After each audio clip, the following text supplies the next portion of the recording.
Hello students of 9th class, this is Shruti. Today I'll discuss with you your chapter first of history. Your chapter is the French Revolution. This is part 1 video. You have to watch this video very carefully. Let's start. In 14 July 1789, in the wake of early morning, the city of Paris was a state of alarm. Rumors spread that the king would open fire upon the citizens. People started gathering and they started breaking a number of government buildings in search of arms. The commander of the Bastilles was killed in the armed fight and the prisoners were released. People hated the Bastilles as it stood for the despotic power of the king. People protested against the high price of bread. A new chain of events began which led execution of the king in France. Alright, now the topic is French society during the late 18th century. Louis XVI in 1774 ascended the throne of France. Financial France was drained because of the war. France under Louis XVI helped the 13 American colonies to gain their independence. From Britain, taxes were increased to meet regular expenses, such as the cost of maintaining an army, the court, running government officers, or universities.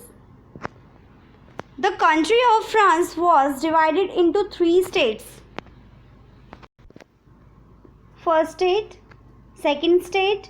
First state was clergy, second state was nobility, and third state was big businessmen, merchant, court, official lawyers, etc. and peasant and artisans, small peasants, landless laborers, servants. Alright?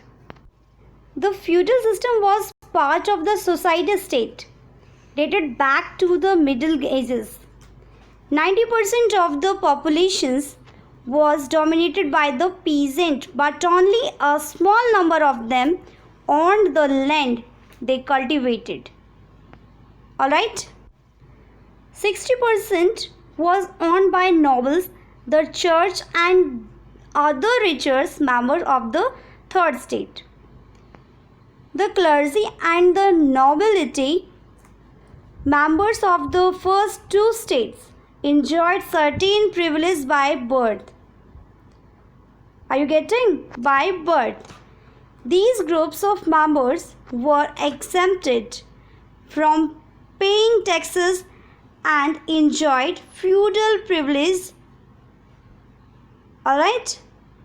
All members of the third state had to pay taxes to the state, which included a direct tax called tithe. There were 2 kinds of taxes.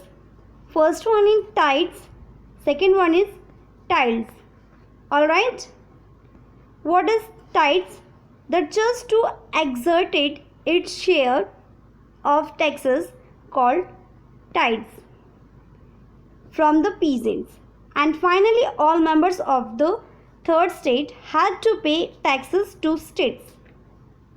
These included a direct tax called tithes. Alright?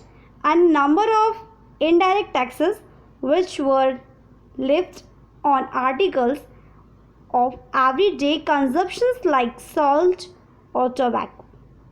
Now the topic is the struggle to survive. You will find here increase in population led to a rapid increase for food grains.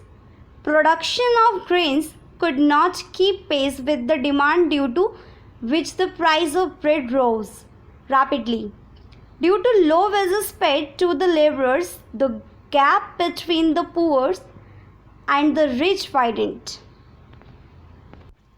And now situations became worse whenever drought for health spoiled the harvest.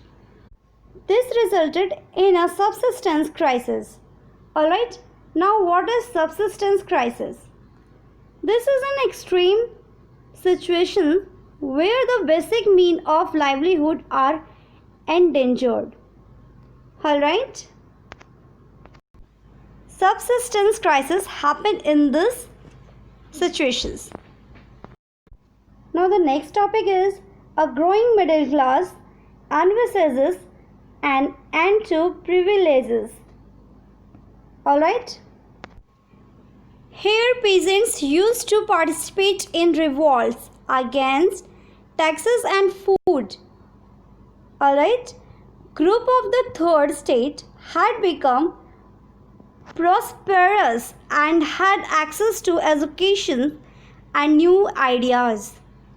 In the 18th century, new social groups emerged, termed the middle class, who earned their wealth through expanding overseas trade and by manufacturing woolen and silk textiles that were either exported or bought by the richer members of society. Alright? You know that very well. The third stage included professions such lawyer or administrative officials. A person's social positions was dependent on their merit also. All of these were educated and believed that no group in society should be privileged by birth. Rather, a person's social positions must depend on his merit. A new form of government was proposed by Rousseau based on a social contract between people and their representatives. Similarly, Montesquieu proposed a division of power within the government between the legislative, executive, and judiciary. Alright? In the US, this model of government was put into force. Louis XVI planned to impose further taxes to meet the expenses. Alright, now you got these points? Very well. Now the next topic is the outbreak of the revolution. I'll discuss in the next video. Okay then, stay home, stay safe, take care.